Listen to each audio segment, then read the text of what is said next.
Graça e paz, povo de Deus, estamos aqui para mais uma reflexão da palavra do Senhor e eu quero estar deixando uma mensagem para você, uma mensagem de fé, uma mensagem de testemunho.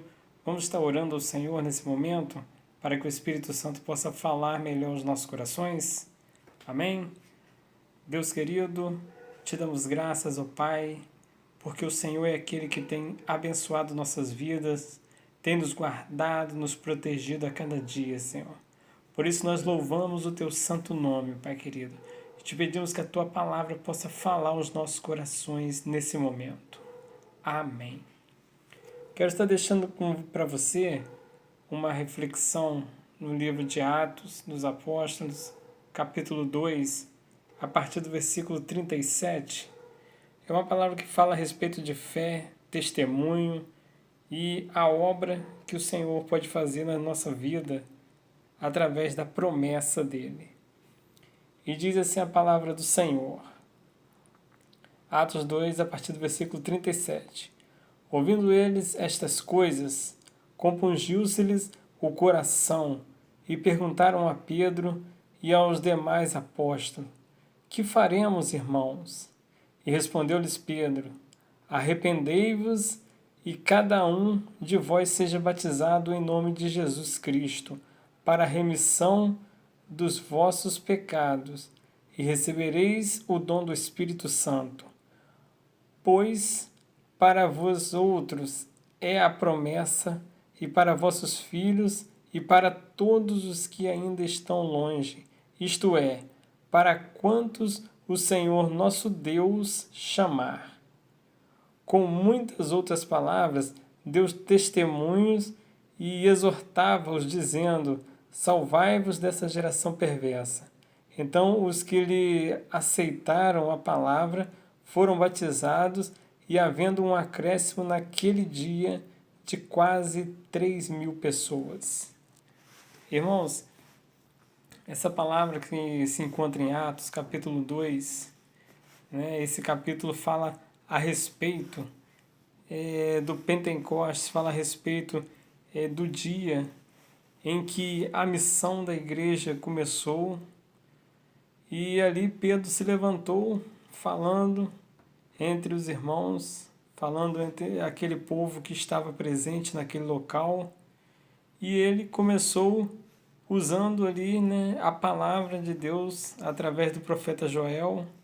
Também citou Davi, e também, como nós lemos, falou testemunhos.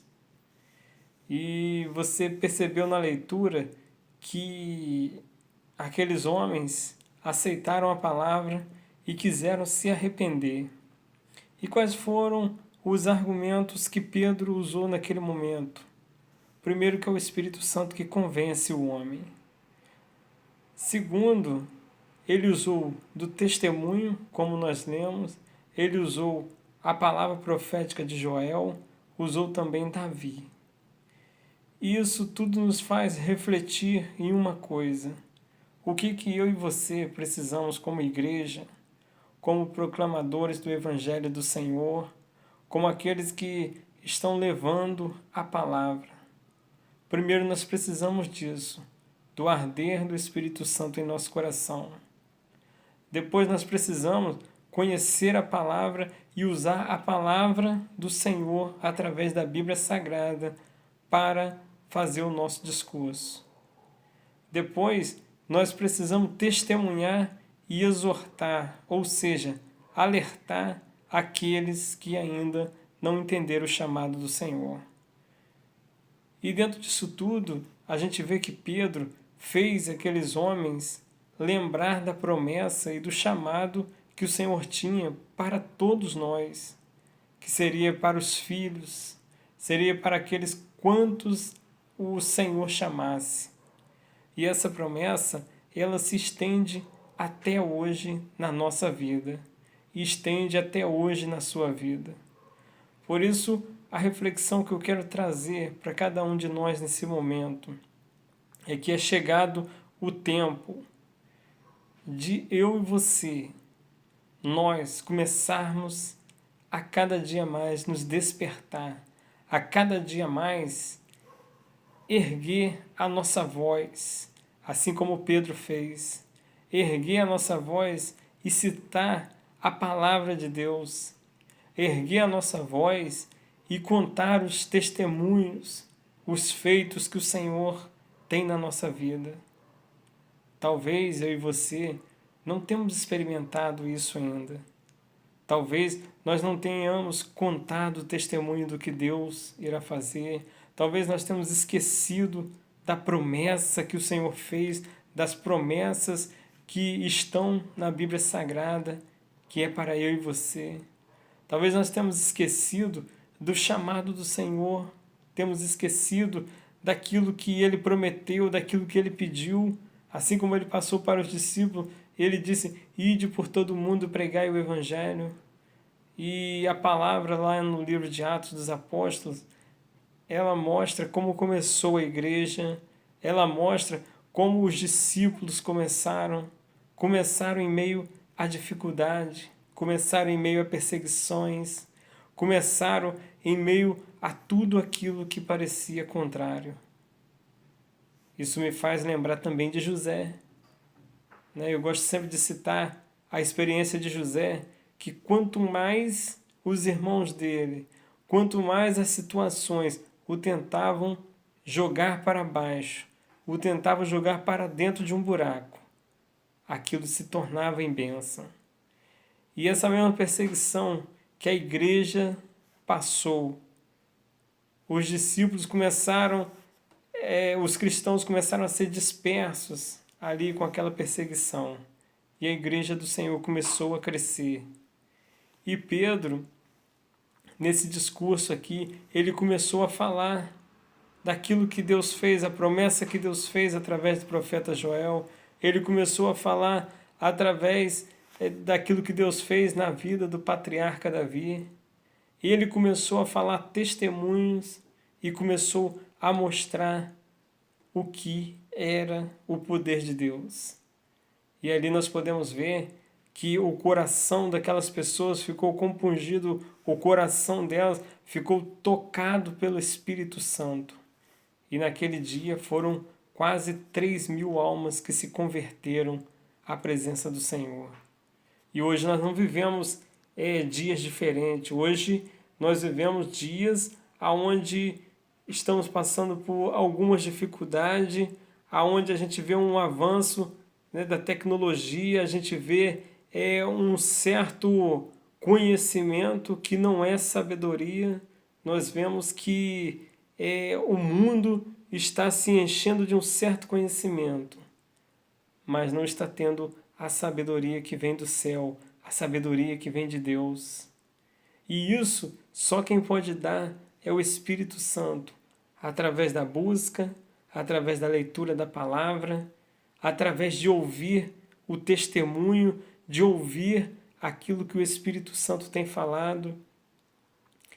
E aqueles homens que ouviram o discurso de Pedro naquele momento sentiram no coração, sentiram um toque do Espírito Santo, sentiram vontade de ter uma mudança de vida.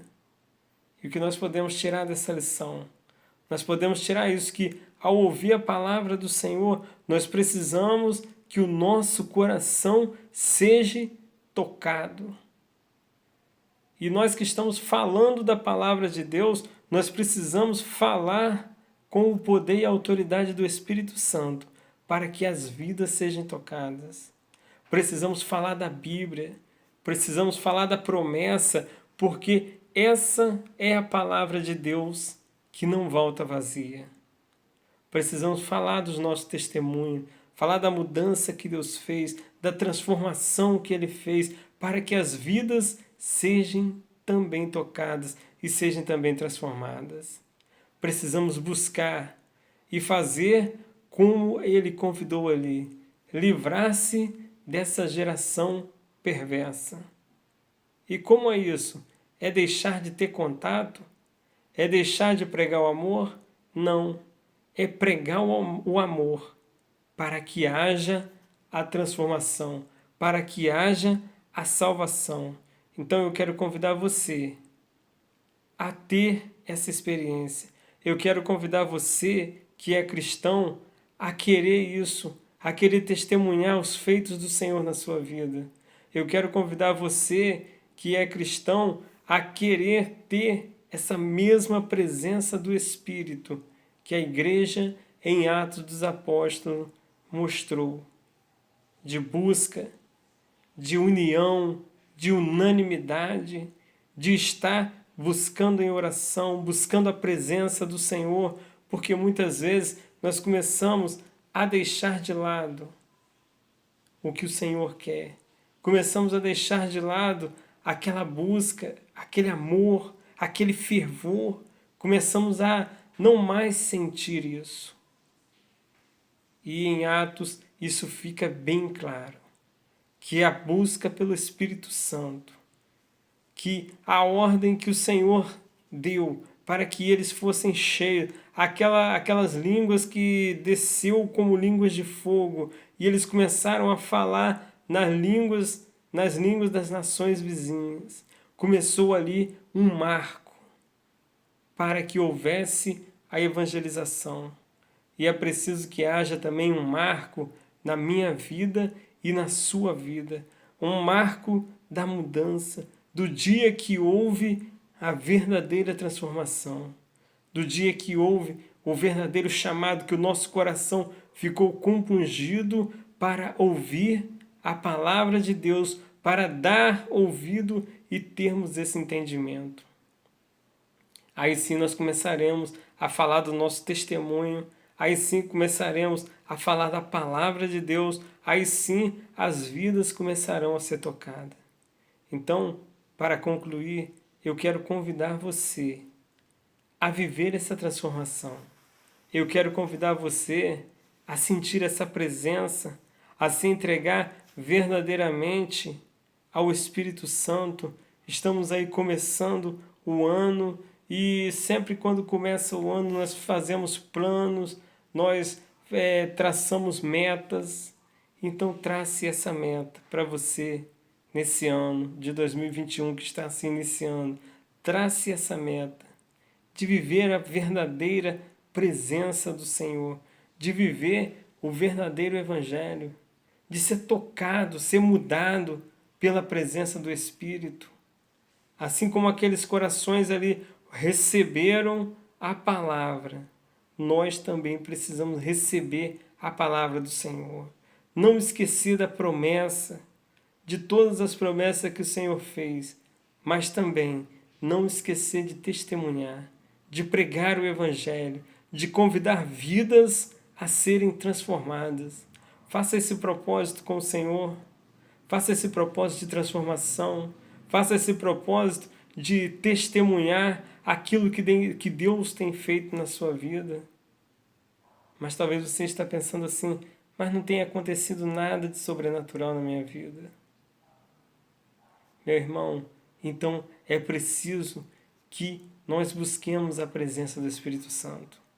Assim como a igreja fez ali em Atos dos Apóstolos, permanecia unida, permanecia unânimes, permanecia com um só propósito, buscando a presença. Faça esse propósito. Vamos caminhar juntos, vamos orar juntos, vamos colocar o reino de Deus em primeiro lugar na nossa vida.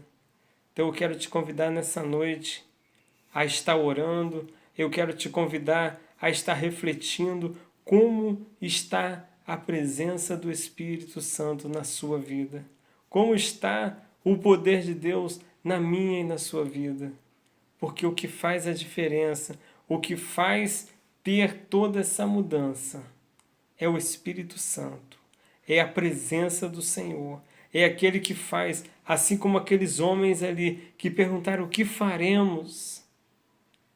E ali o discípulo do Senhor aconselhou: arrependei-vos e sede batizado para que haja a remissão do pecado. Talvez você está na igreja há tanto tempo e ainda não sentiu o desejo de se batizar. Talvez você aceitou Jesus, mas ainda não teve a coragem de querer ser batizado. No livro de Atos também, se você ler o livro de Atos, você vai ver que o eunuco, que Filipe pregou para ele ali, estava lendo a palavra e ainda não tinha sido batizado, e eles chegaram até próximo de um rio, e ele falou assim: eis aqui a água, o que me impede de ser batizado? Ou seja, ele ouviu a palavra, ele leu a palavra e não entendeu. E quando chegou alguém que tinha o entendimento do Espírito e explicou para ele quis se batizar para que houvesse uma transformação. Assim também, aqueles homens que receberam a palavra ali perguntaram: o que faremos? E o discípulo ali falou: sede batizado para que haja a remissão do pecado. Ou seja, o batismo simboliza o novo nascimento, a transformação, simboliza o nascer de novo. E é isso que nós precisamos a cada dia: nos arrepender, nos converter, deixar de lado a vida de pecado, deixar de lado a vida imunda, deixar de lado tudo aquilo que nos impede de fazer a vontade do Senhor e viver as promessas, viver os planos de Deus, viver aquilo que o Senhor planejou para mim e para você, que é uma vida de testemunho, uma vida de salvação. Então eu quero deixar essa reflexão para você. Nós vamos estar orando. Faça esse propósito, faça essa aliança com o Senhor. Entregue a Ele seu coração, entregue a Ele a sua vida, peça a Ele mudança, peça a Ele avivamento, peça a Ele para que haja essa verdadeira remissão de pecados. Amém? Vamos orar ao Senhor.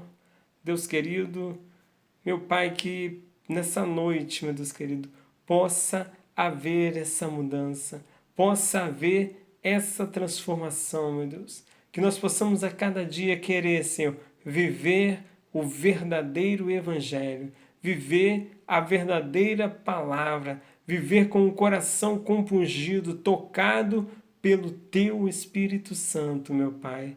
Nós colocamos a nossa vida, colocamos a vida dessa pessoa que está nos assistindo nesse momento em Tuas mãos e te pedimos, faça a Tua obra, Senhor, de transformação, de restauração, meu Pai. Em nome de Jesus. Amém. Que o Senhor abençoe a sua vida e derrame sobre ti muita paz. E a graça do Senhor esteja contigo nessa noite. Amém? Um forte abraço. Que Deus abençoe a sua vida e a sua família. Fique na paz do Senhor.